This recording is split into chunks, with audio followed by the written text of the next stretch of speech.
So you're going along and you're like, hey, this is going to be a regular Wednesday. And then the Mavericks are like, hey, let's pull a big trade. What did you think of the trade? And how quickly did everything go from there? Yeah, no, I was texting somebody with the Mavericks when the trade news was first unfolding, and I told them, I was like, you guys don't let any time be boring, not even a Wednesday night more than a week before the draft. And they said, you know how we do. So that's kind of how the Mavericks do, especially in this year with Jason Kidd and Nico Harrison. You know, I think the trade, it's a benefit for both sides in terms of Houston got what they wanted, offloaded some salary. They're going to want to play their younger front court players more than they would have been able to with Christian Wood on the roster. But I really think the Mavericks made out great in terms of you move the four lowest played players, excuse me, my God. You got it. You got it.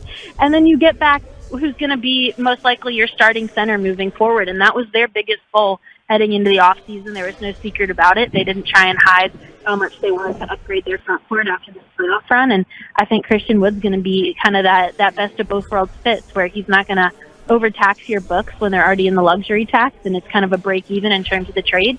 And he's going to be able to do a lot more than any of the centers or kind of forced centers like Dorian Finney-Smith and Maxi Kleber had to be this playoff, in terms of, you know, he's got a lot of offensive potential, a lot of ability to play that five-out style that they grew into in the first year under Jason Kidd's system, and also has, you know, some potential on defense, I think, with the system the Mavs have run and been able to show that they can get a lot of buy-in there. So, again, I think it's a benefit for both sides, but I really like the trade and what potential it gives for the Mavs. Callie, you've been around the team, and so you can talk about the chemistry on the team better than, let's say, us three can. We get to just see it somewhat on television and going to the games. You get to interview the guys after the game and really see kind of practice and how well they get along. Could you tell a different chemistry with the team once they traded away Porzingis? And then I'm bringing up that question just because people are concerned possibly about Christian Wood and the chemistry on the team. Definitely. I think you could notice a different chemistry when they did trade KP. I don't necessarily think it's because KP was a locker room issue or anything by that means. I think he got along well with everybody on the team this year, and you can really see the chemistry had been improving since around Christmas when Theo Pinson and the COVID replacements came in and kind of gave them that little jump start that they needed. I think winning also helps, and after the trade deadline, they started really winning very frequently and very well, and so that's always going to create a better mood as well. I think with Christian Wood, obviously, there's been some different issues over his career, and this is going to be his seventh team that he's played for in what will be, I think, 6 or 7 NBA seasons, and so I don't look at it so much as a potential issue going forward, because I think, like we saw with Spencer Dinwiddie, a lot of the reports and a lot of the rumors kind of around his arrival in Dallas was that he was very disgruntled in Washington, wasn't easy to get along with, and just kind of had character concerns there. And since he's been in Dallas, he has been a happy camper, for lack of a better word, and he really bought into having a defined role, having a defined team, having playoff success as the expectation moving forward. And there was absolutely no concerns about how he fit, like you said, when you could see the chemistry improving as the season went on. And I would expect similar for Christian Wood in terms of he's coming to a team that has high playoff expectations, not just playoff expectations. He's never been to the playoffs before. He tweeted recently that he can't wait to get there. And when you play on a team with a guy like Luka, with a guy like Jalen Brunson, if you can get him back, and players where they have really defined roles and there's not a question of who's going to be the go-to guy or who's going to be the second or third option, I think it's a lot easier to assimilate and kind of enjoy your role and know what the expectations are about your job. You just made mention of the name Callie Caplan, by the way, joining us here on the K&C Masterpiece on 105.3 The Fan. The Jalen Brunson, I can't tell, and let's talk a little more about that part of it. Does he love Luka? Did Luka just annoy him a lot of times because he was such a kid? I joke there, but did that relationship, or is that enough to bring to keep him around here, or are we looking at going, oh man, he might be gone? So I think if I came on the radio and he heard me say that he loves Luka, he'd be a little mad, because they have a very sarcastic, very witty friendship, and they never really give each other a, proper, true affection, if you will. But I think he really does enjoy playing with Luka. I think he enjoys playing with a lot of the guys on the team, and that goes back to just the really good chemistry and bond that they've formed kind of as that core nucleus over the last 3 or 4 years. And I think if the Mavs pitch to Jalen is obviously going to be a strong one, they do really want to keep him, and I think the feeling is mutual to a degree in that Dallas gives him the best chance to, be paid well and be put in the best winning situation that he possibly could while making that money at this point in time, because a lot of the teams with cap space this offseason aren't necessarily on that playoff track, aren't really eyeing those deep playoff runs that the Mavs now know is a possibility. And I think that if other teams are able to move things around, that it still isn't necessarily going to be that kind of best of both worlds fits in terms of Jalen having a winning environment, which he's grown up through since he was in middle school, high school, winning championships locally, and also being able to be rewarded and be valued how he should be, because I think everybody can agree, any team, any executives, any agent, any player can agree that he played way below his value.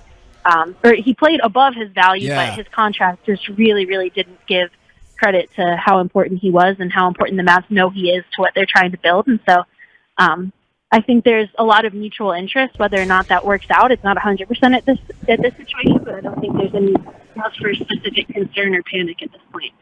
If you wanted to say he played way below his value and we could drive that number down, that would be fine. I think we would be okay with that. But wasn't that great this year? Yeah, you'd probably be in trouble with him.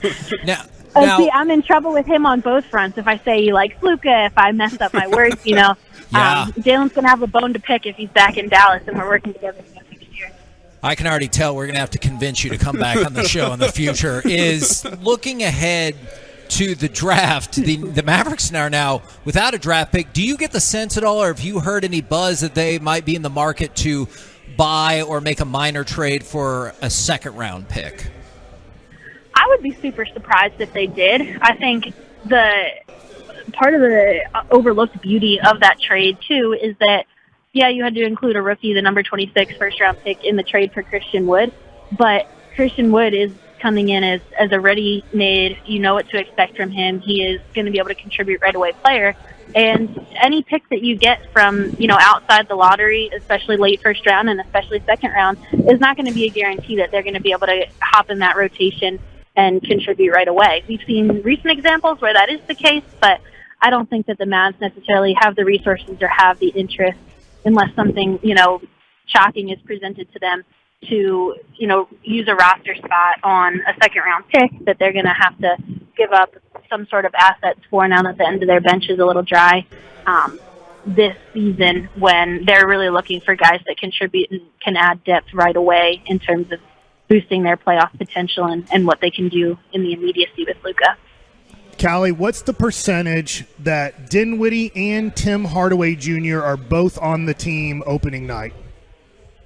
Ooh, tough question.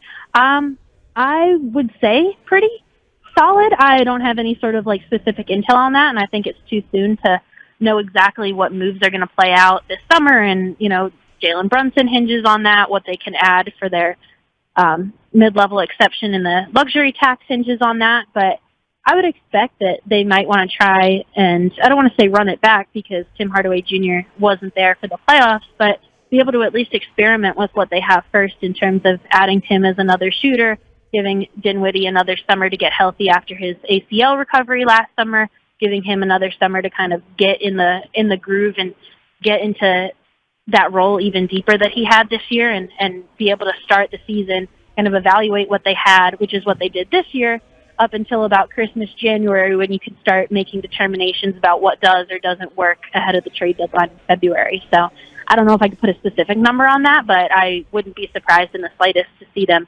kind of keep this nucleus together and give it some experimentation as the season gets started in the fall. I'm kind of curious about, because Mike's terrified that Luka's just going to take off at some point, and I think aren't we all? Yeah, we all are. But the Jason Kidd really connected with him this year. Can you talk a little bit about their relationship too?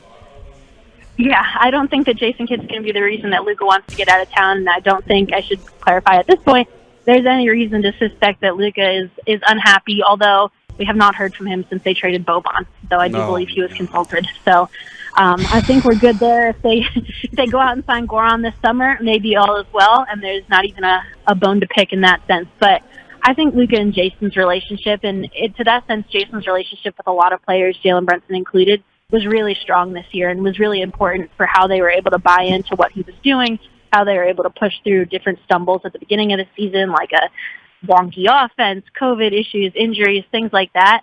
I think Luka and Jason specifically have a really unique bond in that Luka respects where Jason has been and wants to be where Jason has been in terms of being a champion, being a Hall of Famer, and Jason understands kind of where Luka's coming from in a way that most coaches cannot, because he's lived the life as that superstar point guard, lots of high expectations internally and externally.